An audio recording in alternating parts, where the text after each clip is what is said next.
नमस्ते दोस्तों, आज आपका फिर से स्वागत है आप फैन मेड स्टोरी के एक नए एपिसोड में, एपिसोड नंबर 40। आज की हमारी फैन मेड स्टोरी की मूवी का नाम है स्त्री 4।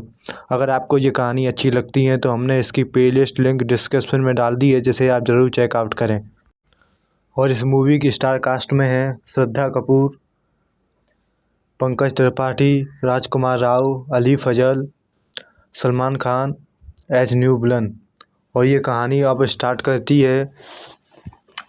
और इस कहानी के शुरुआत में होती है, चंदेरी में पिछले युद्ध के बाद शांति लौट आई है, लेकिन लोग जानते हैं कि यह शांति अस्थायी है। स्त्री यानी श्रद्धा कपूर अब पूरी तरह अच्छाई के पक्ष में है, लेकिन उसकी शक्ति इतनी बड़ी है कि दुनिया में कई शक्तिशाली लोग उसे हथियाना बनाना चाहते हैं।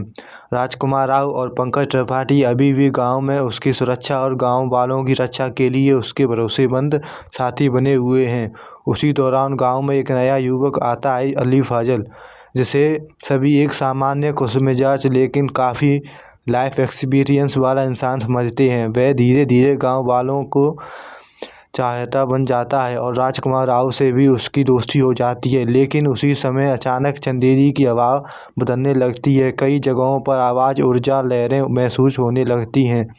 लोग कहते हैं कि किसी देवी या दानव जैसी आकृति को पहाड़ों पर चलते देखा गया है। पंकज त्रिपाठी मंत्रों और शास्त्रों को किताबें खोलते हैं और पता चलता है कि यह एक नया प्रकार की शक्ति है, आगमन है, एक ऐसा अस्तित्व जो भूत, राक्षस, देव और रूह की शक्ति को एक साथ नियंत्रित कर सकता है। गांव डर में डूबा है था कि अचानक एक तूफान आता है और उसके बीच से एक अत्यधिक ताकतवर व्यक्ति प्रकट होता है, जो सलमान खान है, जिसे गांव वालों पहले तो सुपर हीरो समझते हैं, क्योंकि उसके पास अद्भुत शक्ति और गति और हवाओं को मोड़ देने जैसी क्षमताएं हैं। लेकिन शब्द ही सच सामने आता है कि वह सुपर हीरो नहीं, बल्कि एक सुपर पावर्ड विलन है, जो दुनिया को अलौकिक जीवों को अपने नियंत्रण में लेकर एक नई सुपर ह्यूमन साम्राज्य बनाना चाहता है। सलमान का लक्ष्य स्पष्ट है, स्त्री को पकड़कर उसकी शक्ति को अपने शरीर में समाहित करना, ताकि वह अमर और अनटचेबल बन जाए। स्त्री पहले तो उससे लड़ती है, लेकिन सलमान की शक्ति और आधुनिक रहस्यमयी तकनीकी से कमज़ोर करने लगती है। राजकुमार राव और अली फजल उसके साथ खड़े होते हैं, लेकिन सलमान और प्रभाव इतना बड़ा है कि वह पूरे चंदेरी को अपनी आवाज़ से ढक लेता है। अली फजल ही वह अकेला व्यक्ति होता है जिसे सलमान पहचान नहीं पाता, क्योंकि अली के पास एक छिपा अतीत है। वह ऐसे परिवार से है जो सदियों से अलौकिक बुराई के खिलाफ लड़ते आए हैं। उसकी नसों में ऐसा रक्त है जो किसी भी अतिमानवीय ऊर्जा को पलट सकता है। स्त्री उसी के इस शक्ति को पहचान लेती है और दोनों एक बीच आध्यात्मिक गठबंधन बनाते हैं।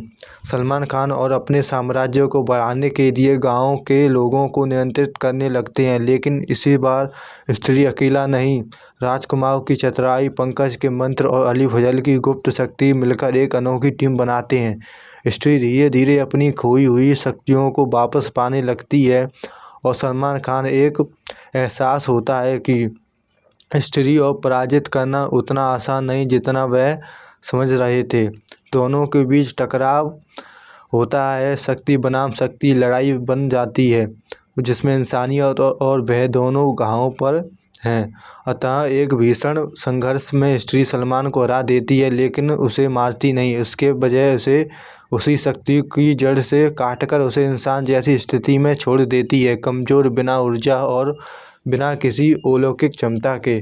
गांव फिर से बच जाता है, लेकिन वह जीत पूरी तरह खुश के पल नहीं, क्योंकि पंकज त्रिपाठी को एक प्राचीन पुस्तक में कुछ नया पता चलता है। उस पुस्तक में एक चेतावनी छुपी होती है, असली अंधकार अभी आया ही नहीं। कहानी के अंतिम पल में रात का अंधेरा गहरा और हो जाता है। आसमान में एक अजीब सी धुन गूंजती है। सड़क के अंत में लैंप पोस्ट के नीचे एक दुबला पतला, मौन और बेहद खतरनाक सा आदमी खड़ा होता है। उसकी आंखें पीली चमक रही हैं। वह हल्की सी मुस्कान देता है और वो अगले पार्ट में आएगा, जिसके लिए आपको हमें सब्सक्राइब करना पड़ेगा। और thank you for watching the सुपरवर्स।